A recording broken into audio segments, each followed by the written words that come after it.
Hello friends, আজকে 11 December সকাল আমরা পৌঁছে গেছি এমন একটা জায়গায় যা গোটা ভারতবর্ষের ইতিহাসকে চিরদিনের মতো পরিবর্তন করে দিয়েছিল। আসুন আপনাদের সেই জায়গাটার সঙ্গে পরিচয় করিয়ে দিই। আমরা আজকে চলে এসেছি পলাশিতে। এই হচ্ছে পলাশির সেই স্মৃতিসৌধ, যা পলাশি যুদ্ধকে মনে রাখার জন্য বানানো হয়েছে। পলাশির যে আম বাগান যেখানে যুদ্ধ হয়েছিল সেটা ভেতরে, আমরা এদিকে যাব। এখন লোকদের জিজ্ঞেস করে যেতে হবে সেই আম বাগানে। পলাশির স্মৃতিসৌধ পেরিয়ে আমরা এই পথ ধরে এগিয়ে চলেছি। পলাশির আম বাগানটা কোন জায়গাটায় সেটা কিন্তু আমরা ঠিক জানি না। কিছু দূর গিয়ে আমাদের আশপাশে মানুষজনকে জিজ্ঞেস করে সেই জায়গায় পৌঁছাতে হবে। জানি না সেখানে গাড়ি পৌঁছাবে কিনা, দেখা যাক।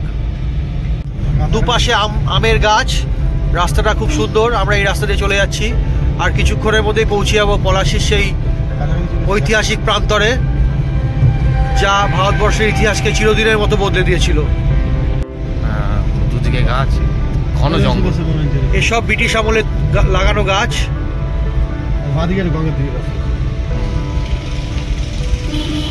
এবার সম্ভবত আমরা ডান দিকে টার্ন নেব।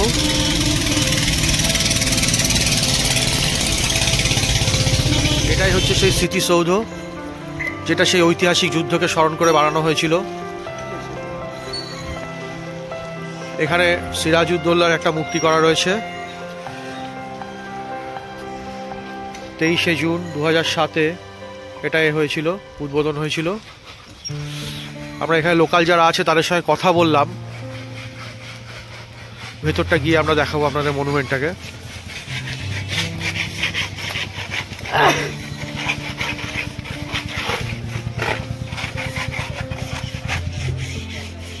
কিছু লোকের সঙ্গে কথা বললাম, ওনারা বললেন এই পাশ দিয়ে আমাদের এগিয়ে যেতে হবে। এই মনুমেন্টের পাশ দিয়ে যে রাস্তা, সেই রাস্তা দিয়ে এগিয়ে গেলে, খানিকটা গেলে পরেই সেই মাঠ পাওয়া যাবে যেখানে যুদ্ধটা হয়েছিল।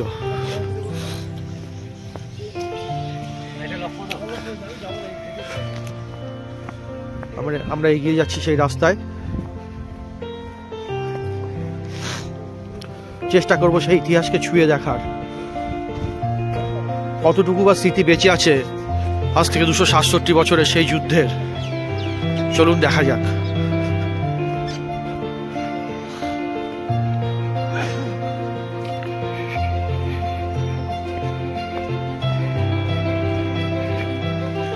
এই মেঠো পথ দিয়ে আমাদের এগিয়ে যেতে হবে। রক্ষণাবেক্ষণ যে খুব একটা ভালো হয়েছে তা নয়। এরকম একটা ঐতিহাসিক জায়গা, যার গুরুত্ব ভারতবর্ষের ইতিহাসে অপরিসীম, সেই জায়গায় যাওয়ার রাস্তাটা কিন্তু ঠিক এইরকম। দেখুন, বর্ষাকালে এই রাস্তায় যাওয়া কিন্তু চাপের আছে।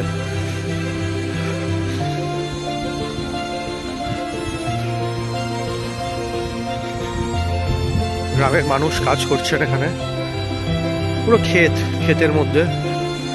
আমরা আশপাশের লোকজনকে জিজ্ঞেস করলাম। কাকা, এখানে স্মৃতিসৌধটা কোথায় আছে?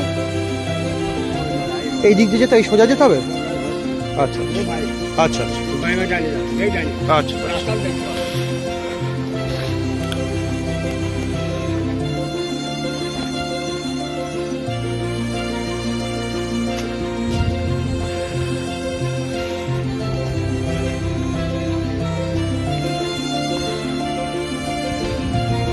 রাস্তা কিন্তু সাংঘাতিক।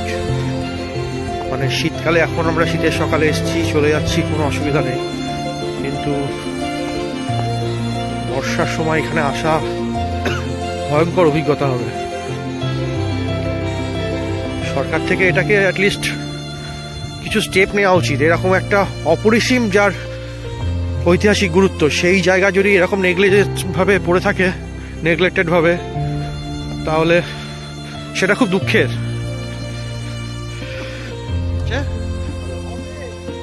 কি অবস্থা, কি মনে হচ্ছে? দেখ, যে যার এত গুরুত্ব সেই জায়গাটা যে এরকম ভাবে পড়ে আছে, কি মনে হচ্ছে তোর? এখানে এনারা গ্রামের মানুষ ছাগল চড়াচ্ছেন। এখানে দিদিকে জিজ্ঞেস করলাম, ক্যামেরায় আসছে কিনা জানি না। দেখুন, ওই কলা গাছের পাশ দিয়ে দেখা যাচ্ছে সেই ঐতিহাসিক জায়গা। এই মেঠো পথ পেরিয়ে আমরা যাব। ওই রাস্তায়। চলুন আমাদের সঙ্গে।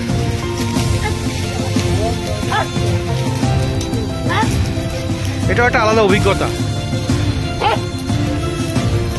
শীতের সকালে এই গ্রামের মানুষদের সঙ্গে এই ইতিহাসকে ছুঁয়ে দেখা, এর স্মৃতি অনেকদিন আমাদের মনে মানুষপটে জাগটাই লেগে থাকবে। লোকাল মানুষ এরা খুবই হেল্পফুল, গোটা পথটাই দেখিয়ে দিলেন। এটা না বললে পরে আমাদের আসতে অসুবিধাই হতো। এই মেঠো পথ অ্যাকচুয়ালি লিটারালি এটা আমরা আল ধরে যাচ্ছি, এই আল দিয়ে যাচ্ছি। আপনারা আসুন পলাশী, আসুন ভিজিট করুন, আপনাদের বাচ্চাদেরকে দেখান। এই ইতিহাস প্রত্যেকের জানা উচিত, ভারতবর্ষের প্রত্যেকটা শিশুর জানা উচিত যে একটা দিন 1757 সালের 23শে জুন, আজ থেকে 267 বছর আগেকার সেই একটা দিনে গোটা ভারতবর্ষকে পাঠিয়ে দিয়েছিল অন্ধকারের অতল গভীরে। 200 বছরের পরাধীনতা আমাদের এই একটা যুদ্ধের ফলে। এখানে এনারা কি আর বলবো, জ্বালানিগুলোকে যেগুলোকে জ্বালাবে সেগুলোকে এখানে খাড়া করে শুকোচ্ছে। আমরা সামনের দিকে গিয়ে দেখি, চলুন।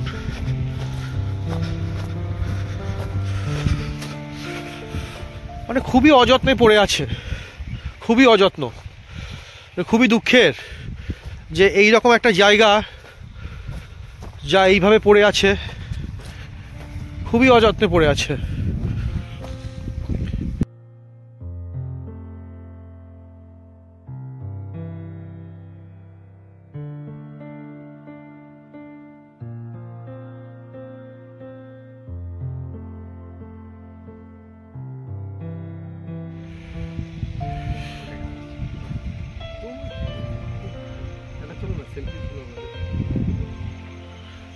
এখানে 3টে মনুমেন্ট করা আছে, একটা নবাব সিং হাজারি,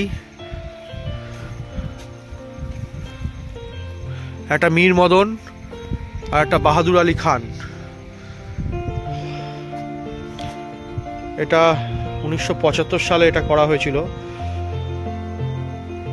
তো এটা ঠিক বোঝা যাচ্ছে না, মানে অযত্নের ছাপ ধরা পড়ছে প্রতিটা ইটে ইটে। এরকম চলতে থাকলে এই স্মৃতিসৌধ আর কতদিন থাকবে সেটাও কিন্তু বিরাট প্রশ্নচিহ্নের মুখে দাঁড়িয়ে যাবে। আশপাশের পরিবেশটা আপনাদের দেখায়।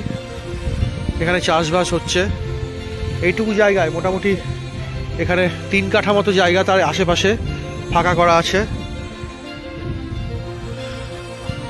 এই সেই সৌধ।